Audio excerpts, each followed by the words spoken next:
भोजपुरी फिल्मों के power star Pawan Singh को बीजेपी वालों ने थमा दिया लॉलीपॉप। जी हां, पावर स्टार पवन सिंह का खुद का लॉलीपॉप खुद ही को थमा दिया बीजेपी वालों ने बड़े प्यार से, क्योंकि power star Pawan Singh lollipop लेके घूमते रहते हैं पूरे मार्केट में, क्योंकि लॉलीपॉप उनका गाना है, इंटरनेशनल गाना है। और बीजेपी वालों ने चुपके से यानी कि पीछे के तरीके से फिर से लॉलीपॉप थमा दिया पवन सिंह को ही, क्योंकि पावर स्टार पवन सिंह ने ताल ठोक के कहा था, जी हाँ, ताल ठोक के कहा था कि भैया बीजेपी से चुनाव टिकट नहीं मिलेगा तब भी वो निर्दलीय लड़ेंगे, और उनकी बात भी सच हुई। लेकिन उन्होंने ताल ठोक के ये भी कहा था कि भाई अगर चुनाव लड़ेंगे तो भाई आरा से लड़ेंगे, क्योंकि उनका मूड था और उनका मां का भी सपना था कि भाई चुनाव लड़े तो प्रथम दृष्टि से। और जो माहौल, जो भूमिका बनाई जा रही थी, जी हां, जिस तरीके से पवन सिंह की टीम की तरफ से जो भूमिका बनाई जा रही थी कि आरा से पावर स्टार पवन सिंह चुनाव लड़ेंगे, आरके सिंह को कहीं और भेजा जाएगा और पवन सिंह जो आरा का टिकट है वहां से वो सांसद बनेंगे। लेकिन बीजेपी वाले भी चालाक है, क्योंकि भाई वहां पे बीजेपी है और नरेंद्र मोदी है, अमित शाह जी हैं, भैया चुपके से उनको फिर से बंगाल भेज दिया गया। जी हां,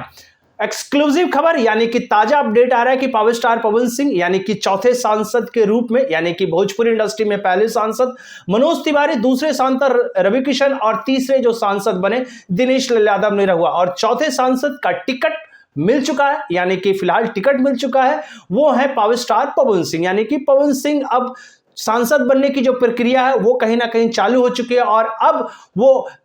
बंगाल यानी कि आसनसोल से चुनाव लड़ते हुए नजर आएंगे। यानी कि वहां के जनता को हाथ जोड़कर नमस्ते करतर गली गली गली गली गली गली सभा करते हुए नजर आएंगे। उनके भाषण क्या होंगे ये काफी ज्यादा मजेदार है, क्योंकि जो जिस तरीके से आज तक पे उन्होंने इंटरव्यू दिया है कि भैया हम नाचे गाए वाला बात बा, ओ हमरा से वो सवाल पूछे जा, विकास तो होवे करी, तो भैया विकास होगा कि नहीं होगा, विकास का मुद्दा वाला भाषण होगा या फिर नहीं होगा, ये तो आपको सभा में ही पता चलेगा। लेकिन जिस तरीके से बीजेपी वालों ने फिर से उन्हें, जिस तरीके से जो उनका मनसा था कि आरा से चुनाव लड़े, उनको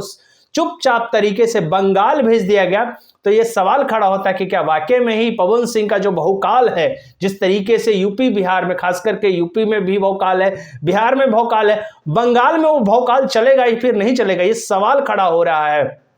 कि बीजेपी वालों ने किस तरीके से उन्हें साइड किया। हालांकि पिछले बार भी वो बंगाल से ही चुनाव लड़ने वाले थे, लेकिन टेक्निकल कारण से फिर से उनका नाम हटा दिया गया। लेकिन इस बार फाइनल हो चुका है और पवन सिंह इस बार बंगाल जाएंगे। बंगाल में ही आपको, यानी कि कल से या फिर आज से ही बंगाल में अपना जो प्रक्रिया है वो आपको देखने को मिलेगा। पवन सिंह की जो रैली है या फिर रणनीति है बंगाल के लिए क्या क्या होने वाला है वो तो वहां पर पता चलेगा। लेकिन फिलहाल एक्सक्लूसिव अपडेट यही था कि भाई बीजेपी वालों ने ही पवन सिंह को लॉलीपॉप थमा दिया है। क्या लगता है कि वाकई में लॉलीपॉप थमाया गया या फिर भाई सांसद वहां से जीत पाएंगे? जो भी सोचते हैं नीचे कमेंट बॉक्स में जरूर बताइएगा। मिलते हैं अगले वीडियो में, तब तक के लिए धन्यवाद।